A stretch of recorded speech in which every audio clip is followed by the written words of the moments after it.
exam. Now watch and learn.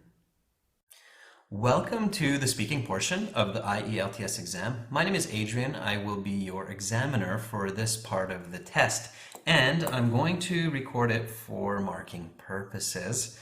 To begin, may I see your identification, please? Of course, here you go. Thank you. And what is your full name? My name is Mai Tiên Nguyen. Please call me Mai. Okay, Mai. Here is your passport back.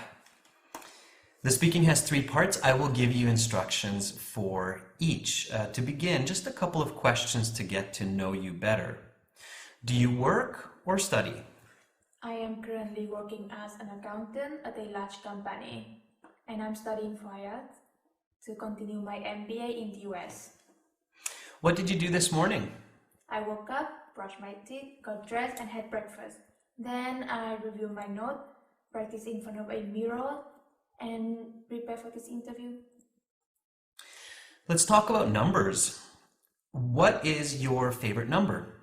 Well, my favorite number is 8, not only because that is a lucky number in Vietnam, but also because I was born on the 8th. What numbers do you use often? The digits I use most frequently is my family's phone number, also some secret number from my email password, and I cannot tell you those. Which numbers are important to remember?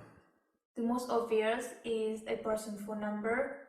Many people doesn't know it by heart, but I think it's quite useful in case of a person lost their phone.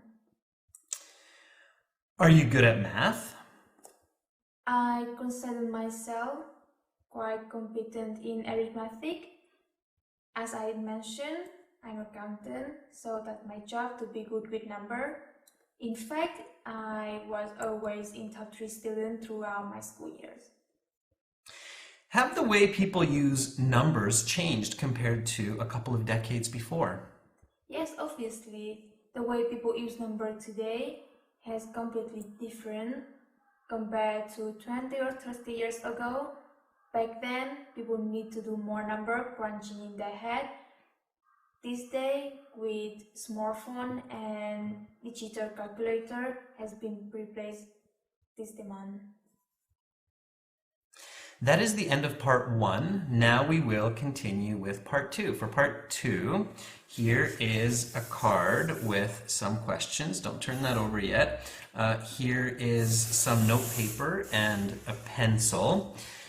You will have 1 minute to look at the questions on the card, think about your answer. You can take notes in the 1 minute if you wish, and then you will have 2 minutes to speak. I will tell you when to start, when to stop. Are you ready to begin? Yes. Okay, then your 1 minute preparation time begins now. Go ahead, turn over the card.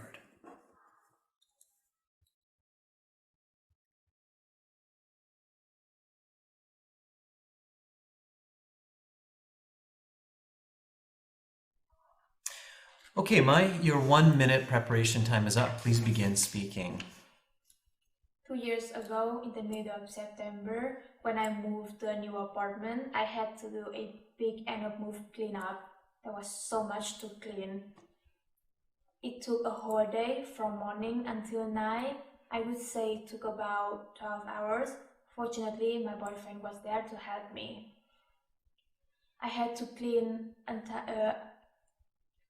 one bedroom apartment from top to bottom, include window, floor, light, bedroom, appliance. To get the job done, I use different detergents and window floor cleaners. Besides of those chemicals, I use sponges, cloth, broom, and mop. It definitely took a lot of elbow grease to have the job done. We took a couple of breaks during the day for rest and food, but it was still exhausting. At the end of the day, the apartment was spotless, and I felt really good about the job we accomplished. Okay, your 2 minutes is up. I'm going to stop you there, Mai. Please pass back the card, the note paper. Thank you. And the pencil as well. And now we will continue with part 3. For part 3, I'm going to ask you more questions related to the topic of part 2. Let's talk about personal cleanliness. Why is it important to keep a clean home? I think it is very important to keep the house tidy. It is healthy. I mean, clean up the germ and it helps to stay organized. That's why I try to clean at least once or twice a week. What is the best way to do this? The best way is cleaning regularly, as I just mentioned, a couple times a week, so the mess doesn't get unmanageable.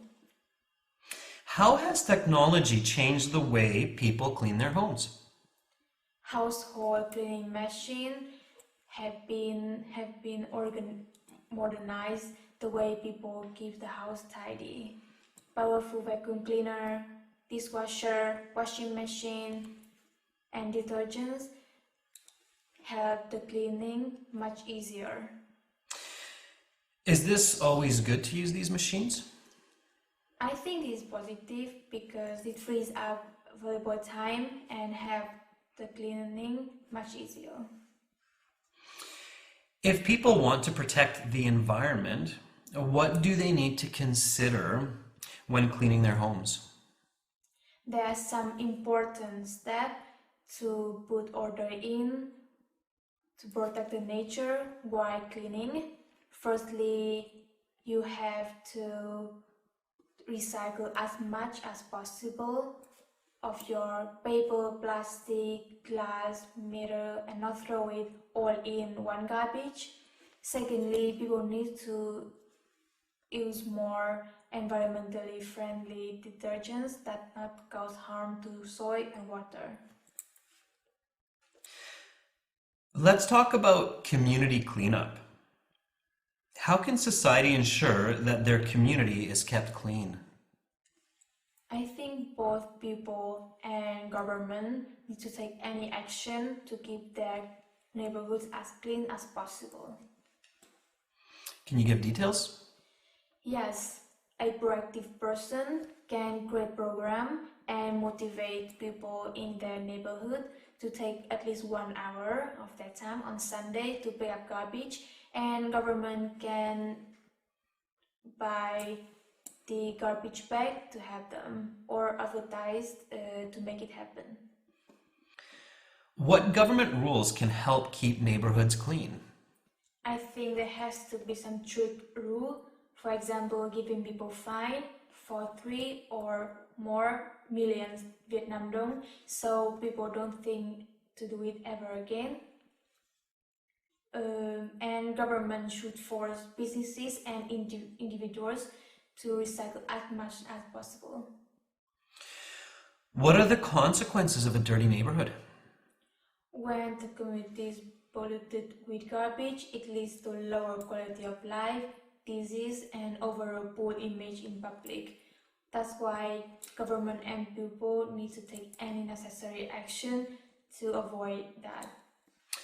Okay, that is the end of part 3. That concludes the speaking portion of the exam. You will have your score in about 2 weeks' time with the other sections. Remember to take your identification mine. Have a great rest of your day. Thank you, you too. Thanks, bye. Bye.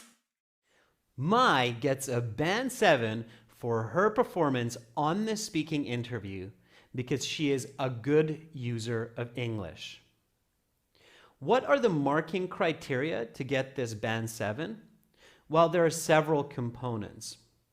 Firstly, Mai is fluent and coherent. She answers all of the questions completely, accurately, and with good detail. Notice the example even in her introductory responses. Also, Mai has a good range of grammar with fairly accurate grammar for the most part. She uses different kinds of conjunctions, including correlative conjunctions like not only, but also. Notice these examples in part 1 and part 3. Furthermore, Mai does an excellent job of using the questions, paraphrasing them in her answers to give very clear responses. Have a look at this example in part 3. Furthermore, Mai does a very good job of completing and answering all of the questions in part 2. She gives great detail, makes sure to use a good range of vocabulary, and remembers to use quantitative language. Take a look at this example here. So overall, Mai is a good user of English. She can communicate her thoughts accurately for all of the questions that are asked. Now, where does Mai actually lose some points? Even though Mai has a good grasp of the English language, there is still some room for improvement to be considered a very good Band 8 or an expert Band 9 speaker. Specifically, she makes several mistakes in her use of grammar in both part 1 and 3, and even some mistakes in part 2. More specifically, her use of present perfect is sometimes incorrect or awkward. Notice these examples here, where she uses a present perfect instead of a simple tense, or this example here, where she uses a passive tense of the present perfect instead of active. These kinds of mistakes cost points. Furthermore, some of her phrasing is slightly awkward and off.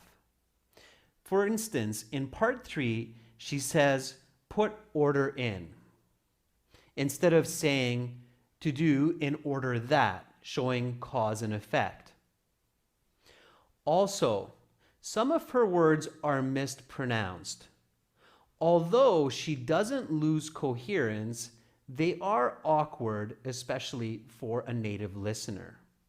The words strict and exhausted are examples of this in part 2 and part 3. In addition, even though Mai is quite fluent, there are a few places where she seems to get stuck thinking for the correct use of words and grammar. It's okay in the IELTS speaking to stop and think about what you want to say, but it's not okay to stop and think about words or grammar. These cost marks. Last but not least is Mai's intonation. She does intonate, which means that her voice goes up and down as she gives her responses. However, at times the inflections and deflections are not like that of a native speaker's, and this makes her speech slightly awkward. It is important to work on intonation and pronunciation for those students aiming for those high Band 8, Band 9 scores. Nevertheless, Mai does an excellent job in this interview, and a Band 7 is a score to be proud of. Make sure to practice your speaking every day to improve for the next time you sit the IELTS exam.